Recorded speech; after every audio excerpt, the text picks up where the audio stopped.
성경 말씀 보겠습니다. 성경 말씀 사사기 2장 6절에서 15절 말씀입니다. 구약 성경 360. 전에 여호수아가 백성을 보내매 이스라엘 자손이 각기 그들의 기업으로 가서 땅을 차지하였고, 백성이 여호수아가 사는 날 동안과 여호수아 뒤에 생존한 장로들 곧 여호와께서 이스라엘을 위하여 행하신 모든 큰 일을 본 자들이 사는 날 동안에 여호와를 섬겼더라. 여호와의 종 눈의 아들 여호수아가 110세에 죽음에 무리가 그의 기업의 경내에 에브라임 산지 가하스 산 북쪽 림낫 헤레스에 장사하였고, 그 세대의 사람도 다 그 조상들에게 돌아갔고, 그 후에 일어난 다른 세대는 여호와를 알지 못하며 여호와께서 이스라엘을 위하여 행하신 일도 알지 못하였더라. 이스라엘 자손이 여호와의 목전에 악을 행하여 바알들을 섬기며 애굽 땅에서 그들을 인도하여 내신 그들의 조상들의 하나님 여호와를 버리고 다른 신들 곧 그들의 주위에 있는 백성의 신들을 따라 그들에게 절하여 여호와를 진노하시게 하였으되, 곧 그들이 여호와를 버리고 바알과 아스다웃을 섬겼으므로 여호와께서 이스라엘에게 진노하사 노력하는 자의 손에 넘겨주사 그들이 노력을 당하게 하시며 또 주위에 있는 모든 대적의 손에 팔아넘기심에 그들이 다시는 대적을 당하지 못하였으며, 그들이 어디로 가든지 여호와의 손이 그들에게 재앙을 내리시니 곧 여호와께서 말씀하신 것과 같이 여호와께서 그들에게 맹세하신 것과 같아서 그들의 괴로움이 심하였더라. 아멘.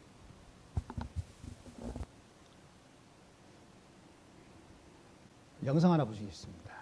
제가 오늘 이 자료를 드렸습니다만 다른 얘기 해야 되겠습니다. 이건 나중에 언제 기회 있으면 보시고요. 갑자기 준비한 내용을 덮고 즉흥연설이 시작되는데, 제가 여러분께 드리고 싶은 말씀은 역사입니다.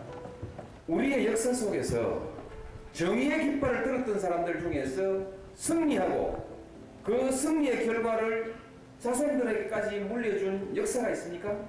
교과서에서 분명히 정직해야 한다, 그래야 복을 받는다 이렇게 가르쳤는데, 이 현명한 아이는 어느새 어디서 배웠는지 모르지만 정직하면 손해본다라는 데다 동그라미를 치고 있다는 것이죠. 경험이죠. 일제시대를 경험했던 사람들, 6.25를 경험했던 사람들, 그 사람들의 생각은 여러분들과 생각이 한참 다릅니다. 다른 역사를 경험했기 때문에 생각이 다른 것입니다. 역사의 경험이 우리의 사상을 형성하는 가장 결정적인 기초이다. 저분은 여러분들이 잘 아시는 노무현 전 대통령입니다. 제가 이 영상을 고른 이유 중에 하나가 그거예요. 마지막 말에 경험이 역사를 기억하는 가장 기초입니다. 오늘 본문 말씀에 사사기의 말씀은 그 얘기를 하죠. 시작을 누구로부터 시작하죠? 여호수아가 죽으면서 시작을 합니다. 그리고 15절 말씀에 뭐로 끝나죠? 출애굽하고 난 2세대의 여호와는 모세의 하나님도 여호수아의 하나님도 그리고 자기 아버지나 자기 어머니의 하나님이 아닌 기억나지 않는 하나님으로 기록하고 끝을 맺습니다. 15절 말씀까지. 우리가 잘 아는 거 있잖아요. 그런 말들 하잖아요. 역사는 뭐 돌고 돈다라고도 하고, 역사를 기억하지 못한 민족은 뭐라고 얘기하죠? 발전할 수 없다라고 얘기하는 사람들도 있습니다. 그런데 그 역사는 사실은 뭐냐면 내 것이 아닌 남의 것이기 때문에 내 삶에 영향을 주지 않는 거거든요. 임진왜란이 여러분들의 삶에 어떤 영향을 끼칩니까? 일제강점기가 여러분들에게 어떤 영향을 끼칩니까? 80년대의 민주화가 여러분들의 삶에 어떤 영향을 끼쳤습니까? 아무 의미 없거든요. 왜? 내 것이 아니니까. 책에서 배웠고 들었고 거기에 관심을 갖고 찾아보거나 좀 이렇게 깊게 생각한 사람이 아닌 이상은 그냥 시험 시간에 통과해야 되는 역사일 뿐이란 얘기입니다. 그런데 그 역사가 사실은 내 삶을 이루는 가장 기본적인 기초거든요. 우리가 축구 경기를 하거나 스포츠나 아니 스포츠 외에 다른 걸 할 때 가장 적대적으로 대하는 나라가 어느 나라인지 혹시 아실까요? 어떤 나라랑 경기를 하거나 어떤 다른 경쟁을 할 때 가장 우리나라 사람들이 적대적으로 마주합니까? 일본일까요? 중국일까요? 미국일까요? 우리의 역사를 통틀어 봤을 때 그 많은 침략의 대부분이 누구에게서 시작된지 아십니까? 그 침략의 대부분이 일본입니다. 그리고 나머지 대부분이 중국이죠. 대한민국의 역사, 아니 조선의 역사, 삼국시대의 역사까지 들어봤어도 우리가 무슨 베트남으로부터 침공을 당했다거나 영국으로부터 침공을 당했다는 얘기 들어본 적이 있으세요? 없거든요. 주로 중국, 당, 청, 그 다음에 몽고 이렇게 해서 들어오죠. 또 어디죠? 저 밑에 남해에서는 주로 외로 지칭되는 일본이 침투를 하잖아요. 침략을 하잖아요. 그러다 보니 나도 모르게 나의 DNA 속에는 일본과 중국을 적대시하는 게 생겨나죠. 그리고 교육의 대부분이 두 나라의 침략을 얘기하니 내 머릿속에서는 중국과 일본은 우리와 싸우는 나라가 돼 있는 거죠. 그런데 미국은 어떻습니까? 영국은 어떻습니까? 프랑스는 어떻습니까? 어려울 때 우리를 도와줬던 나라로 기록도 합니다. 그러다 보니 그 나라는 별거 아닌 것 같아도 우리가 우방이라고 생각하는 거죠. 우리나라 등에 빨대를 꽂고 열심히 돈을 뜯어가는 미국, 그 미국을 향해서도 우리는 우방이라고 생각해요. 탱크에 어린아이 둘을 깔려주게도 남몰라라는 미국을 보며 우리는 우방이라고 얘기합니다. 힘이 없을 때는 말하지 못하는 시대였기 때문에 그게 가능할지 몰라요. 그러나 지금 이 시대는 어떻죠? 젊은 친구들은 이해를 못하겠지만 제 어렸을 때 시대에 가장 좋았던 가장 훌륭한 문화의 주류를 차지하고 있었던 것은 미국의 문화였습니다. 영화는 헐리우드였고 팝은 뭐 빌보드 뭐 이런 것들을 얘기했었어요. 애니는 일본. 모든 문화의 주체는 우리나라가 아니었고 미국과 일본이었어요. 그래서 지금은 어떻습니까? 지금은 어떻죠? 뭐 아파트 해가면서 로제의 노래가 막 흘러나오기도 하고 유튜브 같은 거 이렇게 보시면 여러분들은 그런 거 보시겠지만은 왜 그런 거 있잖아요. 국뽕에 찬 영상 같은 거 보면 우리나라 김밥을 가지고 외국 나가면 어떻죠? 되게 좋아하는 얘기를 많이 듣습니다. 외국에서 먹지도 않는 삼겹살을 바비큐로 구워 먹으면 외국 사람들은 막 달려듭니다. 그거는 그렇다고 치더라도 우리가 체험적으로 느꼈을 때 사실 외국 사람들이 우리나라에 많이 오는 것. 그전에는 자기의 우월한 자기만의 민족성을 나타내기 위해 그냥 구경 오듯이 왔던 사람들이 이제는 한국의 문화를 체험하기 위해서 오는 어느샌가 우리가 바라던, 우리가 동경하던 외국 문물을 한국이 감당하는 시대가 지금 되었다란 말이죠. 그러다 보니 저같이 나이 먹은 세대가 아닌 요즘 젊은 친구들의 세대에서는 동경하던 외국, 뭐 노란 머리, 빨간 머리, 주근깨, 그다음 파란색 눈, 하얀 피부 이런 사람들이 아닌 그저 우리나라의 문화만 가지고도 그들과 대적할 수 있음을 지금 세대들은 기억한단 말이죠. 그래서 우리 때에는 투쟁 그러면 뭐죠? 이거는 죽고 살기로 달라들어야 투쟁이 되는 거였어요. 전투였어요. 그런데 요즘의 투쟁은 뭐죠? 문화가 되어 있잖아요. 그걸 누가 끌어가죠? 그 문화를 누렸던 2세대 아이들이 꾸려가는 거거든요. 그런데 그것을 투쟁의 역사만을 기억하는 저희 같은 세대, 6.25를 경험한 저희 윗세대, 이해를 할 수가 없는 거죠.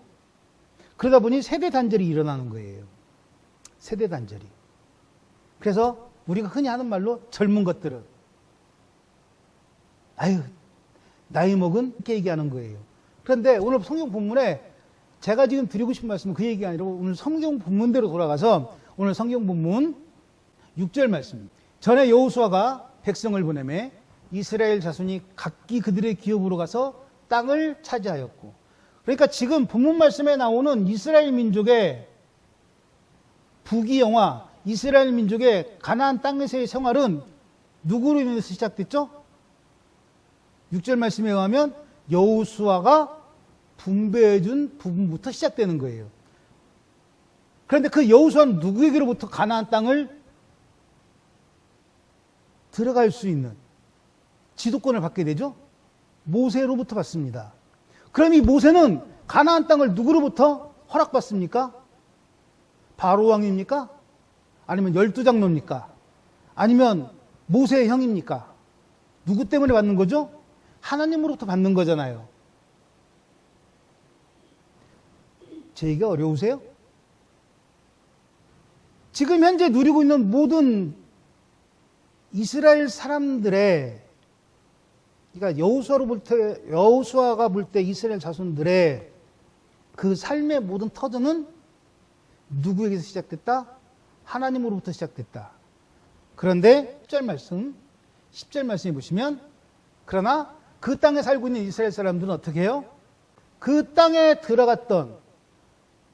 원래 들어갔던 세대는 다 조상들에게 돌아갔고, 그 후에 일어난 세대, 그러니까 가나안 땅의 다음 세대는 여호와를 알지 못하며 여호와께서 이스라엘을 향하여 행하신 일도 알지 못하였다라고 얘기합니다. 그러니까 역사로 얘기하면 이 땅에 입성할 수 있었던 것은 여호수아로부터 시작되었고, 그 여호수아 앞에는 모세가 있었습니다.까지는 기억해요. 시험 볼 때 그것까지는 기억하고 있을 수 있어요. 그런데 그 다음에 내 조상들 그리고 내 대에는 누가 기억된다고요? 하나님은 기억되지 않습니다.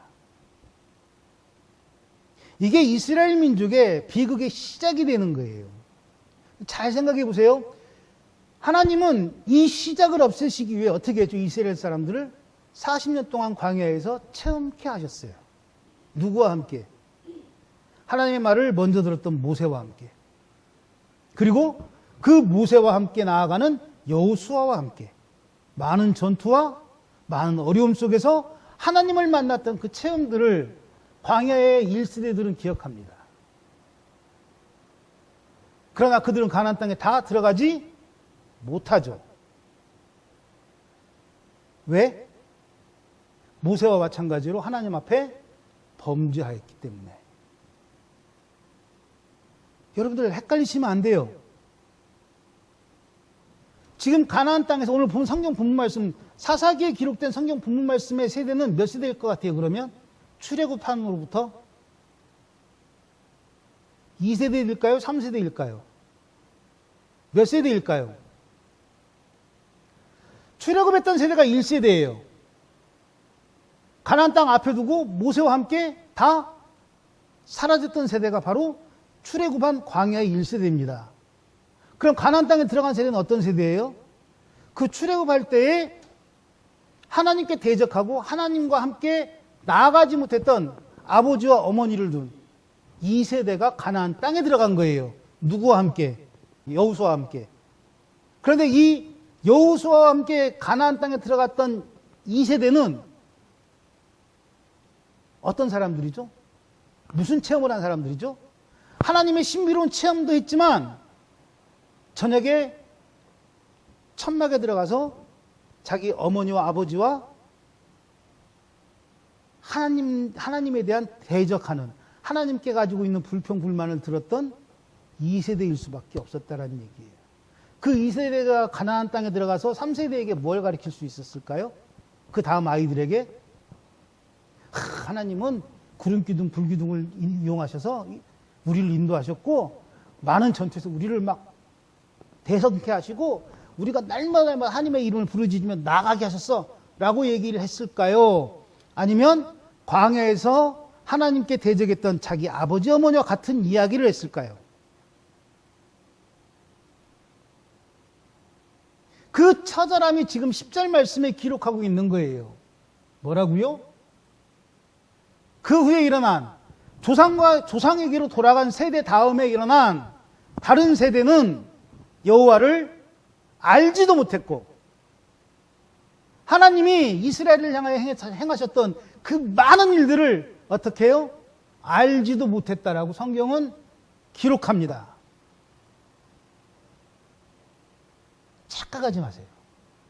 내가 이스라엘 사람이고 내가 광야에서 아버지 어머니 손을 잡고 나왔던 그리고 가나안 땅에 입성했던 이 세대를 할지라도 내가 가지고 있는 역사성, 내가 가지고 있는 체험이 없다면 나는 내 아이들에게 하나님도 가르칠 수 없고 하나님도 보여줄 수 없고 하나님을 이야기할 수도 없다라고 얘기하고 있는 거예요. 그 제가 전에 말씀드린 것처럼 하나님을 믿는다는 거는요, 하나님을 아는 거예요. 그런데 하나님을 안다고 하는 것은요, 듣는 거에서, 보는 거에서 알게 되는 게 아니에요. 마치 우리가 처음 태어났다고 생각해 봅시다. 처음 태어났을 때 엄마 아빠를 어떻게 구분할까요? 냄새? 아니면 핏줄의 끌림? 어떻게 알까요, 엄마 아빠를? 특별한 경우가 아니면 엄마 아빠가 어떻죠? 아이가 태어나면 그 아이와 24시간을 보냅니다. 그렇지 않나요? 잠잘 때 빼고는 항상 옆에 있는 게 엄마예요. 그리고 시간이 좀 지나면 어떤 이상한 사람이 들어와서 아빠라고 막 비교됩니다. 그게 한 달, 그게 두 달, 그게 100일이 되면 아이조차도 저 사람이 엄마고 저 사람이 아빠라고 각인이 될 거라고 저는 생각해요. 그래서 보면서 알게 되는 거예요. 들으면서 알게 되는 거예요. 그런데 진짜 엄마 아빠로 인정하는 건 언제예요? 내게 모든 걸 다 줄 때. 내가 쌓아놓은 배설물을 감당하고 내가 배가 고프고 내가 뭐가 필요할 때마다 그 필요한 것을 말하지 않아도 나를 위해 채워줄 때 저가 엄마요, 저가 아빠임을 스스로 알게 될 거라는 얘기죠. 마찬가지예요. 우리가 하나님을 안다는 건 성경으로 통해서 하나님을 알 수 있습니다. 기도로 하나님을 알 수 있습니다. 그런데 그건 거기까지예요. 필요할 때 적재적소에 모든 일에 나와 함께 하신 하나님을 체험하지 못하면 그 하나님은 그저 눈의 하나님이고 머리의 하나님이에요. 오늘 사사기에서 기록하고 있는 다음 세대, 가나안 땅에서는 2세대요. 출애굽으로부터는 3세대인 이 세대가 왜 하나님을 알지 못하고 하나님을 기억하지 못하는 민족이 되었느냐, 사람들이 되었느냐? 간단한 얘기입니다. 뭘까요? 이미 누릴 걸 누리며 사는 가나안 사람이기 때문이에요. 가나안족 속의 사람들과 구분되지 않는 이스라엘 사람일 뿐이지 그들은 하나님으로부터 선택받은 출애굽한 사람이 아니기 때문에 그들은 하나님을 알 수도 기억할 수도 없다라는 얘기를 하는 거예요. 마찬가지입니다. 교회가 교회의 경험이 아닌 사회의 경험을 자꾸 이야기하다 보면 어떤 일이 벌어지냐면 하나님이 아닌 사회를 먼저 경험하는 모임으로 퇴락하는 거예요. 후퇴하는 거예요. 퇴보하는 거예요. 그런데 우리는 교회에서 그걸 자꾸 강조하잖아요. 복을 받는 가장 단적인 얘기가 뭐예요? 돈을 많이 버는 거라고 가르치잖아요. 그래서 목사라는 사람들 입에서 나오는 게 뭡니까? 미국의 무슨 왕, 카네기는, 큰 부자, 누구는. 그게 복의 기준이 됩니까? 그런데 그렇게 돈을 안 벌면 복을 못 받은 사람이라고 가르치잖아요. 어디서? 강단에 서서. 성경을 가리킨다는 그 입술에서 그 얘기를 자꾸 강조하잖아요. 그러니 앉아서 듣는 사람들이 무슨 생각을 하죠? 기준은 사회에 있는 거예요. 성경에 있는 게 아니라. 예배당에 자주 온다 그래서, 예배당에서 매일 산다 그래서, 전도를 막 몇천 명 한다 그래서 그 사람이 하나님 알고 있다고요? 착각하지 마시라니까요. 가나안 땅에서 누릴 것 다 누리고 먹을 것 다 먹고 정말 풍족하게 사는 이스라엘 사람들은 하나님을 알지도 그들을 하나님이 어떤 일을 했는지 기억하지 못하는 사람으로밖에 기록되지 않는 것과 똑같은 일을 전도왕, 성경 암구왕, 암송암이라 그럴까? 암송암, 뭐 기도왕으로 추앙받는다 할지라도 그건 네 추앙이지 하나님의 사람의 추앙은 아니라는 얘기예요. 하나님의 기록의 추앙은 아니라는 거예요. 단적인 예를 한번 들어볼까요? 엘리 제사장에게 아들들이 있었습니다. 두 아들이 있었어요. 그런데 성경은 어떻게 기록하죠? 그 두 아들은 어떤 사람이라고 기록하냐면 불량한 사람들이라고 기록합니다. 제사장인 아버지를 둔 아들들이. 왜 그랬을까요? 아빠가 신실한 사람이었으면 아들들도 신실하지 않았을까요? 눈으로 보고 체험하고 그리고 제사장의 그 직분을 감당하는 아버지를 바라보며 불량한 사람이 나올 수 있었을까요? 라고 우리는 생각합니다. 그러나 성경은 분명히 얘기합니다. 어떻게 해요? 두 아들은 하나님을 알지도 못했고 두 아들은 하나님을 떠나간 사람으로 기록합니다. 24시간 내내 아버지 뒤를 따라다니는 그 아들들이 하나님을 몰랐을까요? 24시간 내내 아버지와 함께 그 성전의 뜰락에서 만나는 모든 사람들이 성전과 관계된 사람들과 만나면서 그 아들들이 하나님을 그리고 하나님의 행하신 일들을 알지 못했을까요? 듣지 못했을까요? 우리는 자꾸 거기에 핑계를 주잖아요. 우리는 거기에 자꾸 의미를 두거든요. 왜? 그저 다니기만 해도, 옆에 있기만 해도, 그게 아버지가 누구라고 말만 들어도 우리는 다 이해해 주거든요. 그런데 그 허점을 지금 성경은 우리에게 가리키고 있는 거예요. 아버지가 제사장이라 할지라도 하나님을 알지 못하는 두 아들이 있다는 사실을. 마찬가지입니다. 예배당에 우리가 이렇게 예배를 드린다 할지라도 그 예배 속에 내가 예배해야 될 대상이 누군지를 알지 못하고 나와 앉아있는 사람의 예배는 그건 예배를 보는 사람이죠. 제가 항상 말씀드린 것처럼 예배는 그래서 들어야 된다고 말씀드리는 거예요. 그래서 내가 하나님을 체험하지 못하면 나는 교인일 수밖에 없다라고 말씀드리는 거예요. 지식가일 수밖에 없다라고 말하는 거예요. 성경을 몇천 번 읽으면 뭐합니까? 성경을 달달달 외우면 뭐합니까? 중요한 건 그 성경이 누구의 말인지를 알지 못하는데 그 성경의 기록이 왜 필요한지를 알지 못하는데 말씀을 들으면서도 역시 나당연합군은 역시 백제의자왕은 역시 이걸 외우듯이 성경을 보고 있다면 우리는 역사가일 뿐이에요. 지식가일 뿐이고. 그러면 이렇게 생각하죠. 아니 내가 신학교를 다니는 것도 아니고 성경 무슨 뭐 주석을 가지고 있는 것도 아닌데 어떻게 내가 그걸 다. 그래서 올바른 목사를 만나야 된다는 거예요. 그래서 올바른 호구심이 생겨야 된다는 거예요. 갖고 있어야 된다는 거예요. 그저 던져주는 대로 아멘 아멘 덥석덥석 무는 아멘으로 포장된 교인이 아니라 내 스스로 한 주간의 말씀을 통해서라도 설교 시간에 나온 그 성구라도 우리가 일주일 동안 묵상해 봐야 된다는 거예요. 적어도. 그냥 목사 말 들을 때는 우리 목사님 말이 맞아. 아멘, 아멘, 아멘 하면서 넘어갈 수 있어요. 그런데 중요한 건 뭐죠? 그게 내 얘기가 돼야 되잖아요. 하품을 하거나 졸거나 모든 것들을 다 한다 할지라도 내 얘기가 됐을 때에는 지식이 아니에요. 지혜로, 믿음으로 내 삶을 바꿀 수 있다는 거예요. 그래서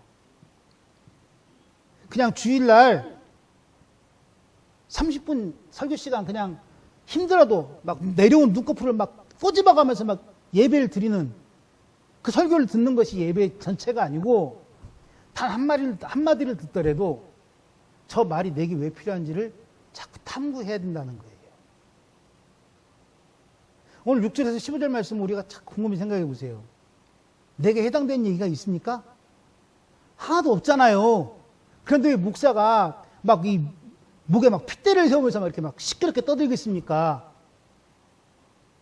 내 얘기는 아닐지라도 내 다음 세대 아이들에게 나는 이런 어른이 되지 말자라는 거예요.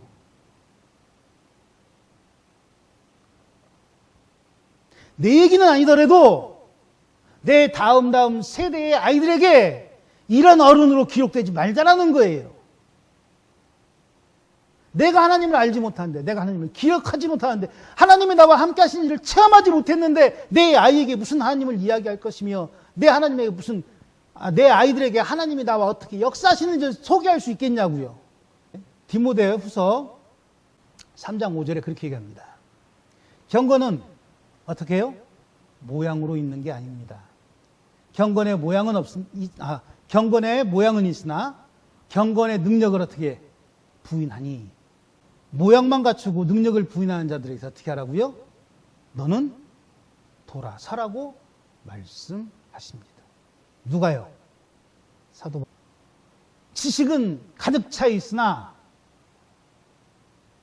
처음에, 이 처음이라니까 병을 고치고 귀신을 쫓고 이런 처음 얘기하는 거 아니에요. 나의 삶의 적재적소에, 그리고 내가 인정하는 그 하나님의 손길을 체험이라 그러는 거예요. 귀신을 쫓거나 뭐 이적을 행하거나 무슨 뭐 사람들이 그렇게 좋아하는 뭐 방언을 하는 거, 이거는 체험이 아니에요. 이거는 우리가 엄마 아빠를 인정할 때가 언제죠? 내 대신에 막 죽기 위해서 막 불 속에 들어가는 게 엄마 아빠입니까?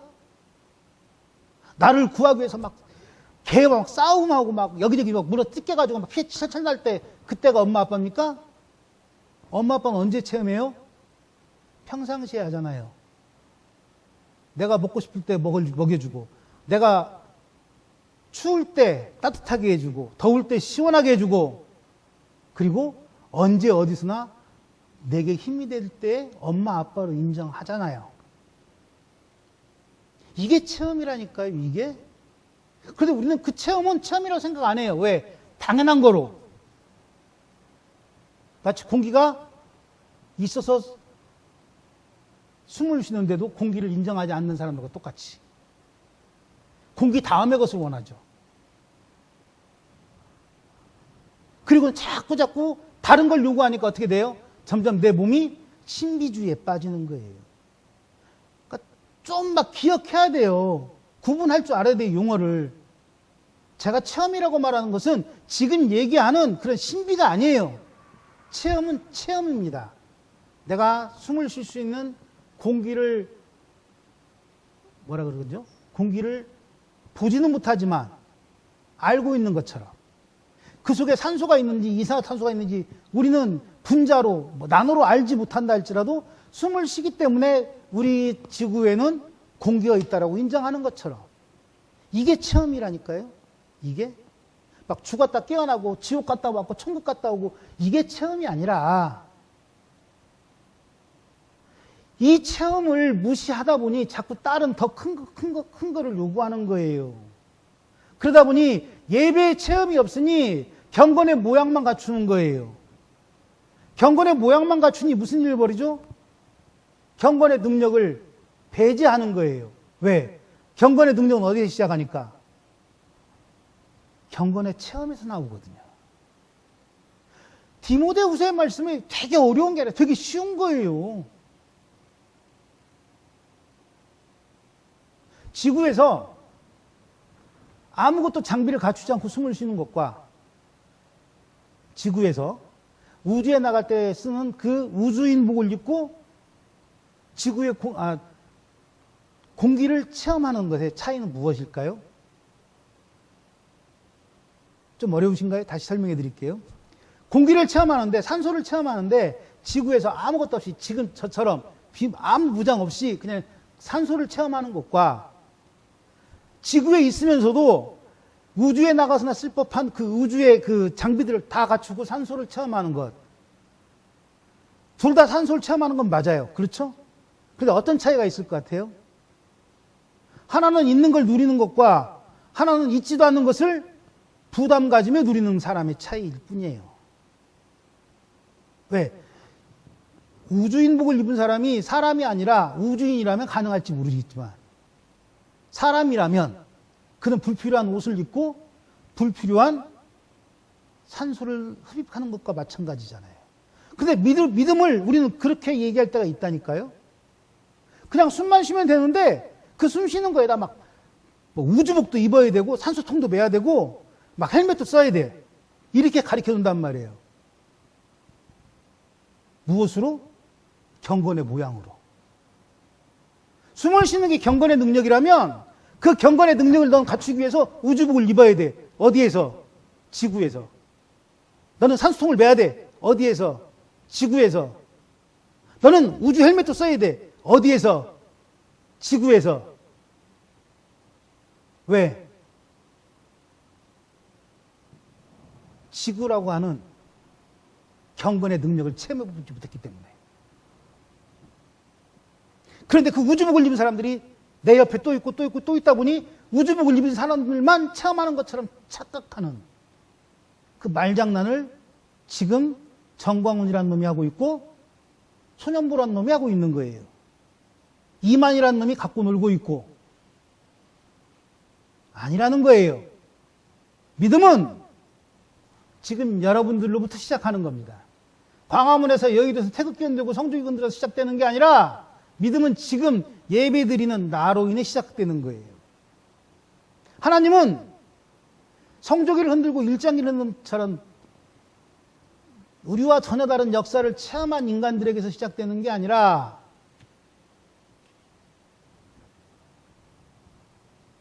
올바른 믿음의 시작은 지금 예배당에 모여 하나님을 갈망하며 하나님께 예배 드리기에 최선을 다하는 여러분들로부터 시작된다는 거라는 얘기입니다. 이게 앞서가는 사람의 책임이라는 거예요. 이게 목사로서의 책임이고요. 이게 집사로서의 책임이고 이게 권사로서의 책임이에요. 어느 집에 가서 저기 귀신 있고 저기 귀신 있고 이게 책임이 아니라 어느 집에 가서 안수해 가서 병을 낫게 하는 게 장로의 책임이 아니라 지금 내가 말씀으로 지금 내가 하나님으로 살았음을 여러분들에게 제시하는 게 증거하는 게 보여주는 게 책임이란 말이에요.